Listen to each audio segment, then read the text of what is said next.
we are going to have this as an open talk.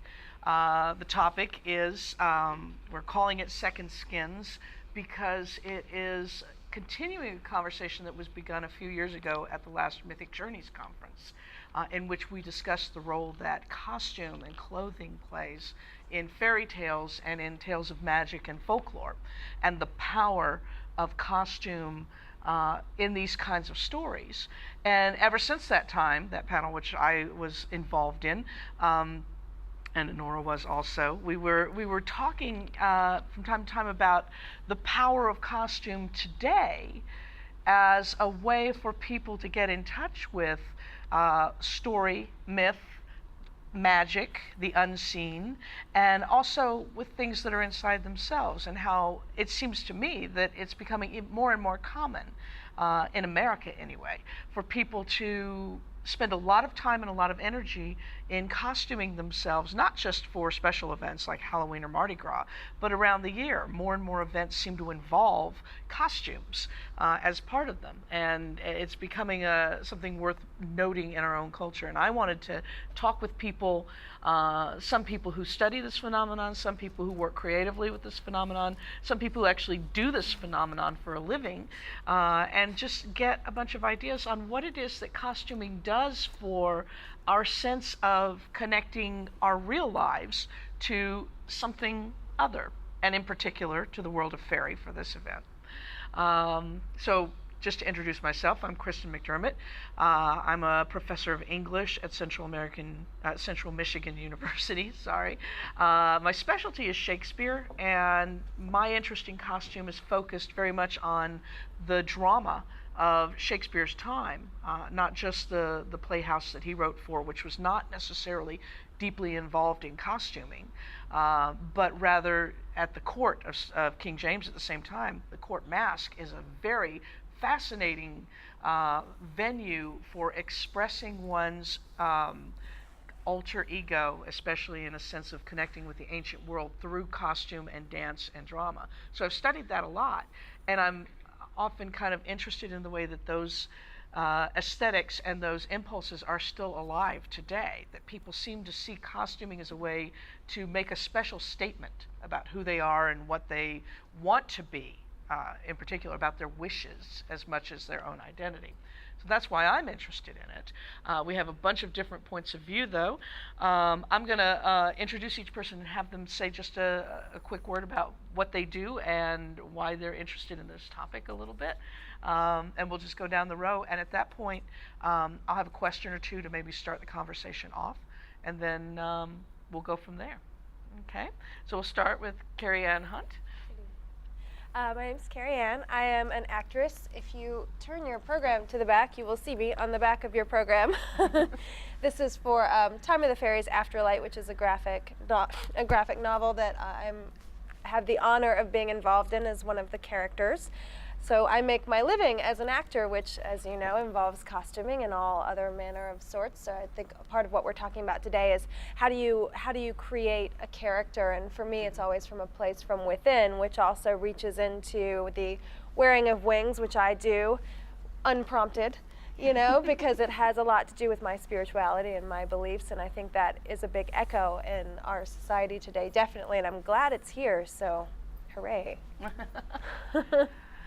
I'm Delia Sherman, and I'm kind of the ringer up here because although I am very, since I live in New York, I'm very aware of the fact that what you wear and who you present yourself to be is extremely important to the way people perceive you, and that you can do a certain amount of manipulation that way. But professionally, I'm a writer, and I write a lot about fairies and fairy tale and folklore. Which is how I got involved with the mythic imagination stuff in the first place. My last two books are for younger readers. They're Changeling and The Magic Mirror of the Mermaid Queen, in which a little girl has been stolen by the fairies and is living in Central Park, being brought up by a giant white rat. And I'm fascinated by. I'm professionally fascinated by how a mask, in my case writing not realistic fiction, but fantasy fiction and about fairies, can allow you to be freer to tell the truth than if you just show your bare face. It makes you braver. It allows you to say things that you would not otherwise say because you've got the long ago and far away, this is a fairy tale, makes it safer for people to approach. And so that's the kind of mask, that's the kind of costuming the mental costuming that I engage in. And I am completely fascinated by costume and dress up, and I just love being surrounded by all of these people of various kinds. People and others. All right, Introduce I'm Ick, the king of the trolls. About only 20% of the people who know me actually know my real name, and I'm fine with that. I think that, well, first of all, I am an entertainer as well as Carrie Ann is, and there's very much a desire to make people laugh and see things that they haven't seen before. I mean, my portrayal of a troll is very different from what folks often have preconceived trolls to be. So it's opening that doorway to a different perception of things that really is something I get a lot out of. Besides, of course, a paycheck. But it's putting people on their ear emotionally and mentally is a nice thing to do, but doing it in a nice way, of course. Larissa? Hi, I'm Larissa Niet. I'm a professor of psychology at Central Michigan University, a child psychologist, and also a writer of fantasy fiction. So I approach this from two pretty overlapping but distinct perspectives. As a psychologist, I'm very interested in creativity and ways that we foster creativity and nurture creativity within ourselves, particularly in young children. And is this for a hungry troll? No, that's, yeah, okay. And I want to make sure that the troll gets his food because I don't want to sit next to a hungry troll for this. Oh. Because I was just getting a little nervous. I don't know. He was starting to drool a little bit. This is not the child I asked for.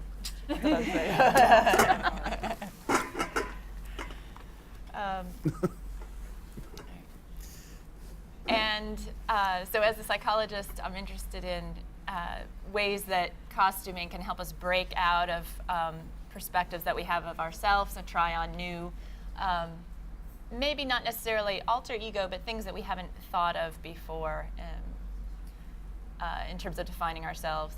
And then as an author of fantasy, I'm also interested in the role that masks and costuming has in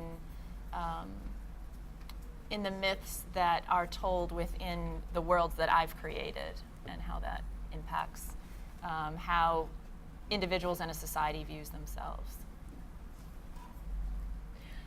My name is Esther Kinkathy. I'm the director of Fairies at the Tennessee Renaissance Festival.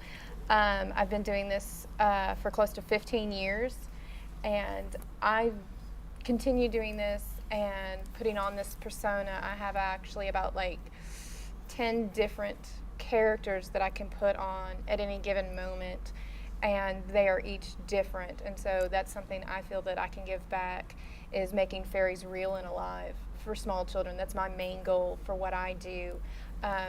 We've also been known to go to birthday parties and, you know, see small children outside of just the Renaissance fair spectrum and make what is the magic of fairies real for them.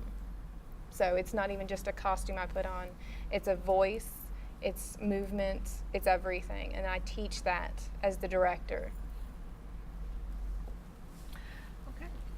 Well, I know once I learned who all was going to be on this panel, I know one big question I have that I think would be interesting to hear, especially from the performers on the panel, is what is really the nature of that line between wearing a costume, dressing up for yourself, and wearing a costume and dressing up to perform? And as Ick pointed out, also there's a profession involved with